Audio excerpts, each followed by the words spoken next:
경기 종료 휘슬이 울리는 마지막 순간까지도 집중력을 잃지 않으며 역전의 명승부를 많이 보여줬었던 마이클 조던. 그는 그 집중력의 원천은 바로 명상이라며 명상을 마법 같은 경험이라고 표현하기도 했습니다. 과연 명상에는 어떤 힘이 숨어 있는 것일까요?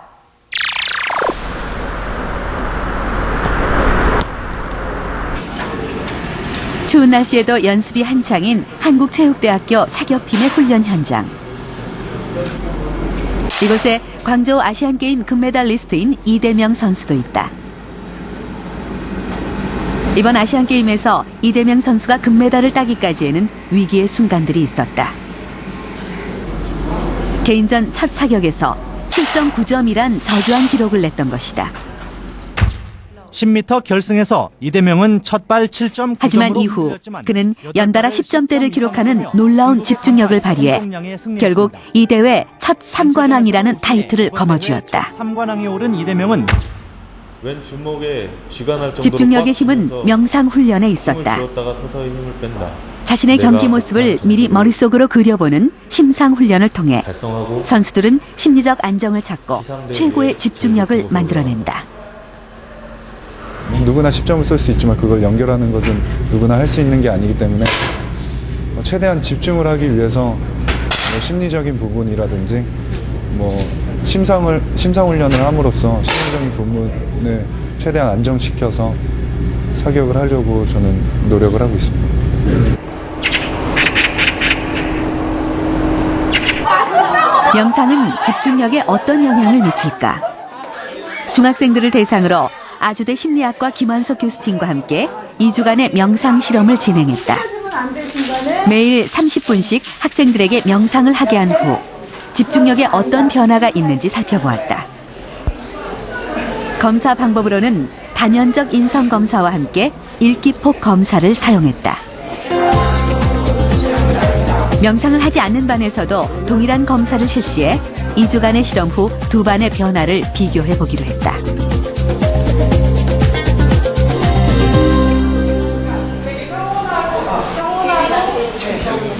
명상 첫째 날, 2명의 명상 선생님과 함께 학생들의 명상 수업이 시작됐다. 잠시 편안히 눈을 감고 선생님의 지도에 따라 눈을 감고 명상을 시작하는 학생들. 그렇게 함께 하지만 5분도 채 지나지 않아 명상에 집중하지 못하는 학생들의 모습이 눈에 많이 띈다. 쭉 펴서 긴장 이렇게 어깨를 올려서 쭉 참아보자. 처음 접하는 명상이 학생들에겐 생소하기만 하다. 오늘만큼은 이 자리에 와서 내 숨결을 한번 느껴봅니다.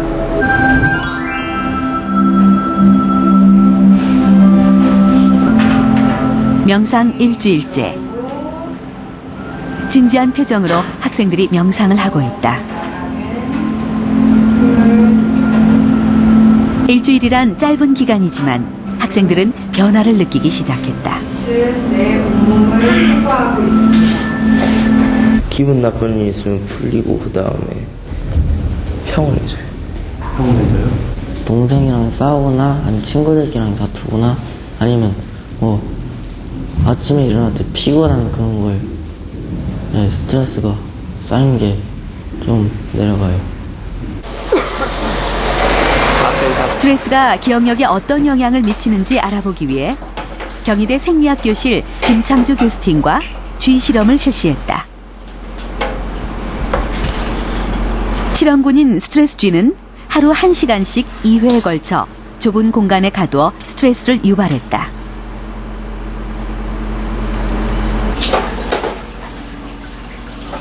그리고 일반 쥐와 스트레스 쥐를 각각 5볼트의 전류가 흐르는 상자 안에 넣어 안전지대를 벗어나면 전기 충격을 받게 되는 경험을 하게 했다.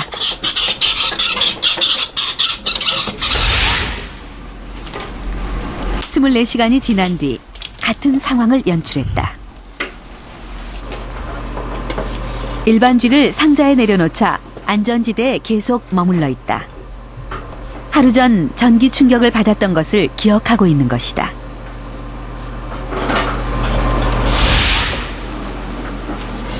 반면 스트레스 G는 상자에 내려놓자마자 안전지대를 벗어나 또다시 전기 충격을 받는다. 실험 결과 스트레스를 받은 G는 일반 G에 비해 자극을 기억하는 시간이 절반 가까이 짧았다. 계속 스트레스를 받은 흰쥐에서는 기억력과 학습 능력이 감퇴되었습니다.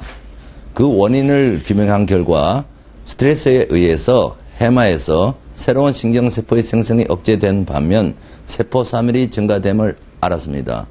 따라서 스트레스는 우리의 학습 능력과 기억력을 감퇴시키는 나쁜 요인으로 작용함을 알 수가 있었습니다. 어려웠던 일들 하늘이 다 해결해 2주 후 다시 찾아간 학교. 편안한 마음으로 고요한 분위기에서 명상 수업이 한창이다. 학생들의 얼굴도 한결 편안해진 모습이다. 평화롭고 학생들은 2주간의 명상을 통해 어떤 변화를 경험했을까? 명상이 끝난 후 다시 한번 다면적 인성 검사와 일기폭 검사를 진행했다. 검사 결과 명상을 한 반이 그렇지 않은 반에 비해 분노, 성취감, 긍정적 정서 등 학습 태도에 영향을 미치는 감정 조절 능력이 향상됐다. 그 정서면에서는 그 몸과 마음이 피곤하다고 느끼거나 무기력하다고 느끼는 그런 부분에서 긍정적인 점수 변화를 보여주었고요. 행동면에서는 학교 생활에 대한 태도에서 역시 긍정적인 점수 변화를 보여주었습니다. 또한 집중력 정도를 알아보는 검사에 있어서도 대조군과 비교해 그 수치가 월등히 향상됐다. 그 메타인지 검사의 경우는 그 자기가 지금 어떤 인지 과정을 하고 있는가를 스스로 관찰하고 점검하는 그런 능력을 측정하는 것인데요. 총점에서 상당한 향상이 있었단 말이죠. 비교적 그 짧은 기간 동안의 명상 훈련이었지만 이것이 그 아이들의 그 주의 집중 능력 그리고 주의를 조절하는 능력 이런 것들을 향상시킴으로써 이 학습과 관련된 아주 기본적인 능력들을 향상시킬 수 있다는 것을 시사하는 거다. 이렇게 정리해 볼 수 있을 것 같습니다. 명상을 하면 집중력이 높아지는 이유는 뇌의 특정 부분 활성화와 관련이 있다. 뇌무게의 80%를 차지하는 대뇌는 인체의 모든 정보를 종합하여 판단하고 인식하는 기능을 한다. 대뇌는 호두껍질처럼 주름진 피질로 둘러싸여 있는데 대뇌 피질 안쪽에는 변연계가 자리 잡고 있다. 변연계는 감정과 기억, 심박과 호흡, 신진대사 등을 관장하는 기관이다. 이 변연계는 크게 해마와 편도체로 구성되어 있다. 뇌신경세포가 모이는 곳인 해마는 언어적 기억, 의식적 기억, 쾌감을 관장하고 편도체는 무의식적 기억으로 공포나 분노를 담당한다. 명상을 하면 변연계에서의 혈액 흐름이 활성화되고 결국 해마와 편도체의 활동을 발달시켜 정서, 인지 능력에 긍정적인 영향을 주게 되는 것이다. 이 전전두엽과 해마와 그다음에 편도체 사이에는 아주 밀접한 연결망으로 구성되어 있습니다. 그래서 우리 이게 변연계 활동이 증가한다는 얘기는 혈류가 늘어나는 얘기는 전전두엽과 해마와 편도체 사이에 원만한 연결고리가 이루어져서 활동력이 좋아진다. 그래서 우리 인지 기능과 기억 기능과 정서 기능이 좋아진다는 그런 뜻이기도 합니다.